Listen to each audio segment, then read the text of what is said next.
V septembri 2021 boli obvinení elitní vyšetrovatelia NAKA okolo Jána Čurilu zo zneužívania právomoci verejného činiteľa a iných trestných činov. Následne v júni roku 2022 boli obvinení ich operatívni pracovníci, ktorí spolupracovali s týmito našimi chlapcami, ľudovo nazývanými Čurilovcami. Prezident policajného zboru Hamran nazval týchto vyšetrovateľov našimi chlapcami, ktorí majú ten správny morálny kompas a od počiatku ich obvinenia prezentuje názor, že ich trestné stíhanie je nezákonné, nedôvodné a vyfabulované. Je nutné povedať, že aj u týchto vyšetrovateľov NAKA, našich chlapcov alebo Čurilovcov, ako pri každej inej trestne stíhanej osobe platí prezumcia neviny. Prečo je však nevina vyšetrovateľov NAKA, našich chlapcov alebo Čurilovcov taká zjavná? Podľa prezidenta policajného zboru Hamrana, špeciálneho prokurátora Lipšica a množstva politikov? Podozrenie voči Čurilovcom netreba riadne vyšetriť? U nich prezumcia neviny platí a u iných osôb neplatí? Máme na Slovensku nejakú dvojitú prezumciu neviny? Čurilovci sú proste aj bez riadneho vyšetrovania nevinní a iné osoby sú proste vinné aj bez pravoplatného rozhodnutia súdu? Vyšetrovatelia NAKA, ale pozor, len tí vybraní naši chlapci sa nemôžu dopustiť inej trestnej činnosti alebo vôbec nejakej trestnej činnosti? Prečo sa uvedená argumentácia netýkala aj obvineného vyšetrovateľa Emela, ktorému mimochodom bolo zrušené obvinenie pred pár dňami? Dňa 7.3.2023 sa na špecializovanom trestnom súde v Pezinku konalo hlavné pojednávanie s obžalovaným Jánom Kalavským. Tento vypovedal cez telemost z Bosny a Hercegoviny. Ján Kalavský bol bývalý šéf operatívy NAKA a spolupracoval s našimi chlapcami, konkrétne s Jánom Čurilom a spol. Následne sa rozhodol vypovedať aj o manipulovaní dôkaznej situácie v trestných konaniach a o údajnej trestnej činnosti našich chlapcov. Na uvedenom pojednávaní, teda na špecializovanom trestnom súde, zaznelo okrem iného aj nasledovné. Ako v rámci Takáčovcov prvýkrát som sa oboznámil s tým, že je tu nejaký kmeťo, údajný Takáčovec, ktorého nastavujeme ja, Dunčko Magula, aby vypovedal voči advokátovi Rybárovi a iným Takáčovcom veci, ktoré si nepamätal, nevedel. My sme ich inštruovali, my sme im rozprávali, ako majú vypovedať. Bolo to stále pred výsluchom. Navádzali sme ho na nepravdivé informácie, ktoré neskôr vypovedal. Nám išlo len o to, aby to potvrdili ďalší dvaja alebo traja ľudia. Petrov o tom vedel.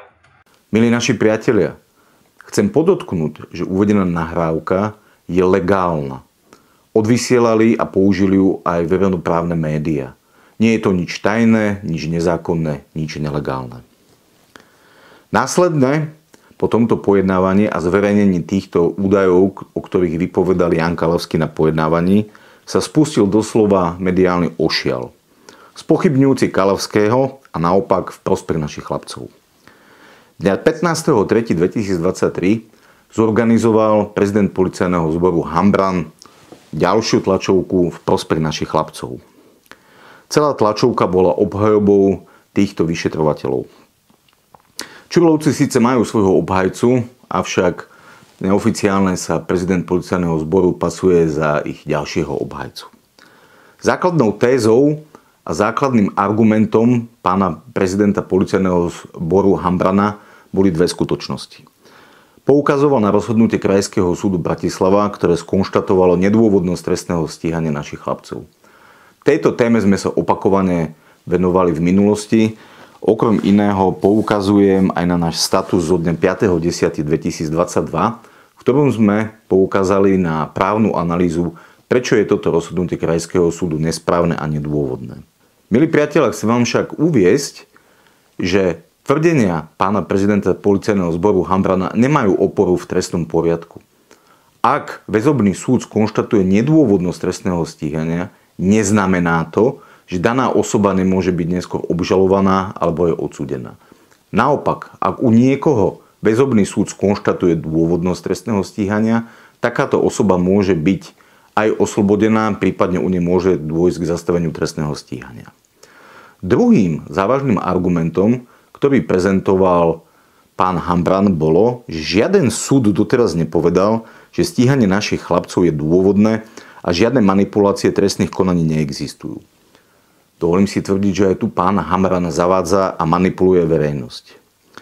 Vždy rád prezentujem, že to, čo tvrdím, viem aj podložiť nejakými dôkazmi, listinnými dôkazmi alebo nejakými inými dôkazmi.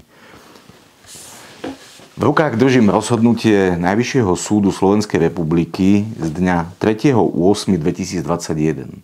Je dôležité zdôrazniť, že toto rozhodnutie bolo vydané pred obvinením našich chlapcov. V tomto rozhodnutí Najvyšší súd Slovenskej republiky sa okrem iného vyjadril aj k uzneseniu inšpekcie ČVS US 171 z roku 2021. Na strane 22 Senát Najvyššieho súdu uvádza: na strane druhej z obsahu dotknutého uznesenia plynú závažné skutočnosti vyvolávajúce podozrenia, že v iných trestných veciach malo dochádzať, a to aj za prispenia orgánov činných v trestnom konaní, ku skresľovaniu dôkaznej situácie vytváraním nepravdivých dôkazov, skresľovaním podmienok rozhodovania o väzbe a podobne. Teda závažné skutočnosti, ktoré môžu mať zásadný vplyv na posúdenie dôvodnosti trestného stíhania aj v prejednávanej veci. Pričom o týchto skutočnostiach mal vedieť aj vyšetrovateľ Ján Čurila, ktorý realizoval početné výsluchy aj v predmetnej veci. Obvineným namietaný vyšetrovateľ magister Pavol Ďurka skôr len okrajovo a aj v prejednávanej veci činný prokurátor. Z uvedeného teda vyplýva: skresľovanie dôkaznej situácie vytváraním nepravdivými dôkazov rovná sa manipulácia trestných konaní. Prezident policajného zboru Hambran, ktorý by mal byť objektívne nestranný, čo zjavne nie je v prípade Čurilovcov, teda zavádza a klame verejnosť. Je nutné zdôrazniť, že pán prezident policajného zboru, pán Hambran, nemá postavenie orgánu činného v trestnom konaní. Krajská prokuratúra, ktorá dozoruje vyšetrovanie našich chlapcov, obratom reagovala na tieto slová policajného šéfa Hamrana. Hamranovi pripomenula, že nie je orgánom činným v trestnom konaní a nemá žiadne procesné postavenia v danom trestnom konaní. Citujem: je preto vhodné, aby svojimi výzvami bez poznania procesného spisu nezasahoval v neskončenej trestnej veci do trestného konania a činnosti orgánov činných v trestnom konaní a neprenášal tak svojimi nenáležitými vyjadreniami dokazovanie v prípravnom konaní, ktoré je neverejné, do mediálneho prostredia. Milí naši sledovatelia, aj v tomto príspevku som opakovane uviedol, že prezumcia neviny platí aj pre našich chlapcov. Som však presvedčený, že uvedené podozrenia z možnej manipulácie trestných konaní musia byť riadne vyšetrené. Pýtam sa aj vás. Sú Čurilovci nad zákon? Podozrenia z ich spáchanej trestnej činnosti nie je potrebné riadne vyšetriť? Zrazu neplatí, že OČTK sú povinné riadne vyšetriť podozrenia z každej trestnej činnosti? Zásada oficiality a legality pre Čurilovcov neplatí? Kde sú tie rozviazané ruky polície? Nemá verejnosť právo dozvedieť sa, či naozaj nedošlo k manipulácii trestných konaní? Sme ochotní prižmúriť oči nad krivením spravodlivosti a manipuláciou trestných konaní v záujme očistí spoločnosti?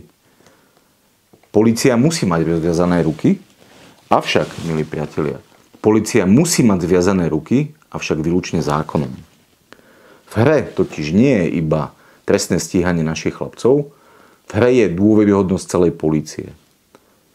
Poprosím vás, v komentároch k tomuto videu vyjadrite aj k tomuto váš názor. Ďakujem za pozornosť.